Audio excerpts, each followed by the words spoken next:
একদিন এক রহস্যময় জঙ্গলে হঠাৎ সময়ের ফাটল খুলে গেল। সেই ফাটল থেকে বের হয়ে এলো বিশাল এক টিরেক্স ডাইনোসর। তার গর্জনে পুরো জঙ্গল কেঁপে উঠল, গাছপালা ভেঙে পড়তে লাগল। এমন সময় দূর থেকে শুনতে পেল এক অচেনা শব্দ, হাল্ক। স্ম্যাশ! হাল্ক ঝাঁপিয়ে পড়ল মাটিতে, আর তার লাফে জমিনে ভূমিকম্পের মতো ধাক্কা লাগল। ডাইনোসর হাল্ককে দেখে প্রচণ্ড গর্জন করল, দাঁত বের করে সামনে আসতে লাগল। হাল্কও পিছপা হল না, দুই হাত মুষ্টিবদ্ধ করে চিৎকার দিল। প্রথম আঘাতে ডাইনোসরের বিশাল লেজ হাল্ককে আছড়ে ফেলল।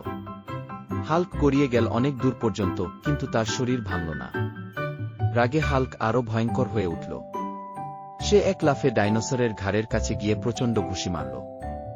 ডাইনোসর যন্ত্রণায় চিৎকার করল, মাটিতে আছড়ে পড়ল। কিন্তু ডাইনোসর এত সহজে হার মানল না, আবার উঠে দাঁড়িয়ে মুখ বড় করে হাল্ককে কামড়াতে এলো। ঠিক তখন হাল্ক দুই হাতে ডাইনোসরের চোয়াল চেপে ধরল, আর তার অতিমানবীয় শক্তিতে ধীরে ধীরে চোয়াল আলাদা করে ফেলল। ডাইনোসর ভয়ে পিছিয়ে গেল, আর সেই ফাটল দিয়ে আবার অদৃশ্য হয়ে গেল। হাল্ক তখন বুক ফুলিয়ে গর্জে উঠল, হাল্ক জয়ী।